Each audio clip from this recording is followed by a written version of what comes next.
ಮುಖ್ಯಮಂತ್ರಿಗಳು ನನ್ನ ಮಗನ ಮೇಲೆ ಆಣೆ ನಾನು ಸಾಲ ಮನ್ನಾ ಮಾಡೇ ಮಾಡ್ತೀನಿ ಅಂತ ಎಷ್ಟೇ ಹೇಳಿದ್ರು ಕೂಡ ರೈತರಿಗೆ ತಪ್ತಾ ಇಲ್ಲ ಬ್ಯಾಂಕ್ಗಳ ನೋಟಿಸ್ ಬಾಧೆ.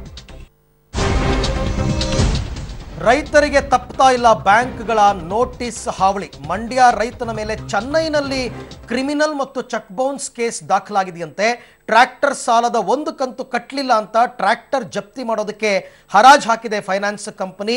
ಮಂಡ್ಯ ಮೂಲದ ರೈತ ಜಗದೀಶ್ ಅಂತಕ್ಕಂಥವ್ರು ಈ ರೀತಿ ಶೋಷಣೆಗೆ ಒಳಗಾದಂಥವರು. ಮೈಸೂರಿನ ಸರಸ್ವತಿಪುರಂನಲ್ಲಿ ಮ್ಯಾಗ್ನಾ ಫೈನಾನ್ಸ್ ಕಂಪನಿಯಿಂದ ರೈತನಿಗೆ ಈ ರೀತಿ ಕಿರುಕುಳ ಬರಲಾಗ್ತಾ ಇದೆ. 2016ರಲ್ಲಿ ಮ್ಯಾಗ್ನಾ ಫೈನಾನ್ಸ್ನಿಂದ ಟ್ರ್ಯಾಕ್ಟರ್ ಸಾಲ ಪಡೆದಿದ್ರು. ವರ್ಷಕ್ಕೆ 2 ಕಂತು ಕಟ್ತಾ ಇದ್ರು. ನವೆಂಬರ್ನ ಕಂತು ಬಾಕಿ ಇತ್ತು. 1 ಕಂತು ಕಟ್ಟಿಲ್ಲ ಅಂತ ಟ್ರ್ಯಾಕ್ಟರ್ ಜಪ್ತಿ ಮಾಡಿ ಹರಾಜು ಹಾಕಿದೆ ಕಂಪನಿ.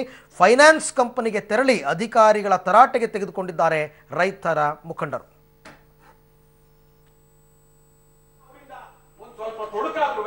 ನೀವು ಕನ್ವಿನ್ಸ್ ಮಾಡಿ ಹೇಳ್ಬೇಕು.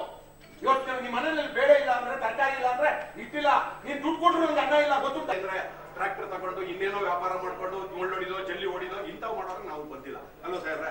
ಒಬ್ಬ ರೈತ ತಗೊಂಡಿರ್ತಾನೆ, ಅವ್ನು ವ್ಯವಸಾಯ ಮಾಡೋರು. ರೈತರಿಗೆ ಕೊಟ್ಟಿರೋದವ್ರಿಗೆ ಜಮೀನ್ ನೋಡಿ ಕೊಟ್ಟಿರ್ತಾರೆ. ಅವ್ರಿಗೆ ಅವ್ರು ಮಾಡ್ಬೇಕಾದ್ರೆ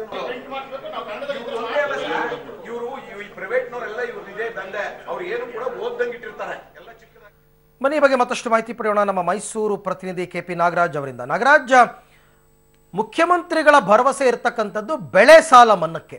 ವಾಹನ ಸಾಲ ಮನ್ನಾ ಮಾಡ್ತೀನಿ ಅಂತ ಕುಮಾರಸ್ವಾಮಿ ಅವರು ಎಲ್ಲೂ ಹೇಳಿಲ್ಲ. ಮತ್ತೆ ಪದೇ ಪದೇ ನೋಟಿಸ್ ಬಂದಾಗೆಲ್ಲ ಇವರು ಕುಮಾರಸ್ವಾಮಿ ಅವ್ರನ್ನ ಯಾಕೆ ಪ್ರಶ್ನೆ ಮಾಡ್ತಾರೆ ಅಂತ?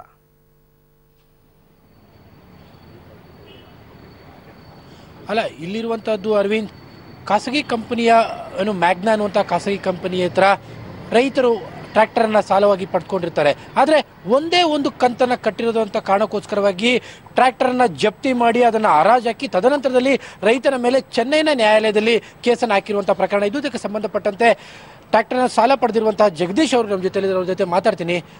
ನೀವು ಯಾವಾಗ ಸಾಲ ತೆಗೆದುಕೊಂಡಿದ್ದು, ಯಾವಾಗ ಹರಾಜು ಆಗಿರೋದು? ಸಾಲ ತಗೊಂಡಿರೋದು ಪೂರ್ತಿ 2016 12ನೇ ಕಂತು ಕಟ್ಟಿಲ್ಲ. ನೀವು ಒಂದೇ ಕಂತು ಕಟ್ಟಿಲ್ಲ. ಒಂದೇ ಕಂತು ಕಟ್ಟಿಲ್ಲ ಅಂತ ಹರಾಜು ಹಾಕಿದ್ರು. ಹರಾಜು ಹಾಕಿದ್ದಾರೆ.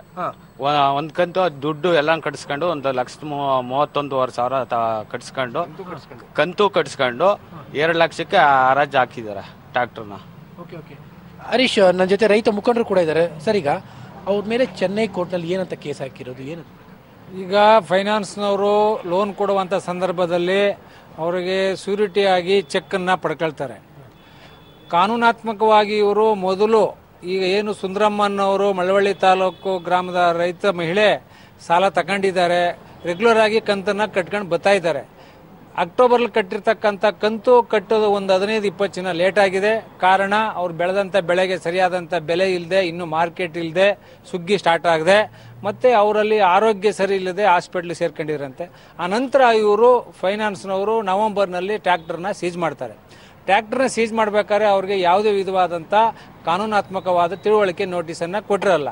ಅನಂತರ ಇವರು ಬಂದು ಇಲ್ಲಿ ವಿಚಾರಿಸಿದಾಗ ಇಷ್ಟು ಬ್ಯಾಲೆನ್ಸ್ ಇದೆಯಪ್ಪ, ಅಪ್ ಟು ಡೇಟ್ ಕಟ್ಟಿ ಅಂದಾಗ ಇವರು ಒಂದು 28ನೇ ತಾರೀಕು 1,31,000 ರೂಪಾಯಿನ ಕಟ್ಟಿದ್ದಾರೆ.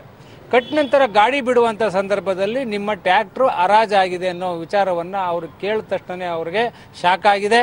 ಇದರಿಂದ ಸರ್ಕಾರ ಇವತ್ತು ರೈತರು ಸರಿಯಾದಂಥ ಬೆಲೆ ಇಳಿದೆ ಇವತ್ತು ಆತ್ಮಹತ್ಯೆ ಮಾಡ್ಕೊತಾ ಇದ್ದಾರೆ. ಇಂಥ ಸಂದರ್ಭದಲ್ಲಿ ಇವರು ಕಾನೂನು ಬಾಹಿರವಾಗಿ ಚೆಕ್ಕನ್ನು ಕೂಡ ಇವರೇನು ಜಾಮೀನ ಕೊಟ್ಟಿದ್ರು, ಚೆನ್ನೈ ನ್ಯಾಯಾಲಯದಲ್ಲಿ ಅವ್ರ ಯಜಮಾನ್ ಹೆಸರು ಜಗದೀಶ್ ಅವ್ರ ಹೆಸರಲ್ಲಿ ಕೇಸ್ ಹಾಕಿ ಪೊಲೀಸವ್ರ ಮುಖಾಂತರ ವಾರೆಂಟ್ ಬಂದಿದೆ.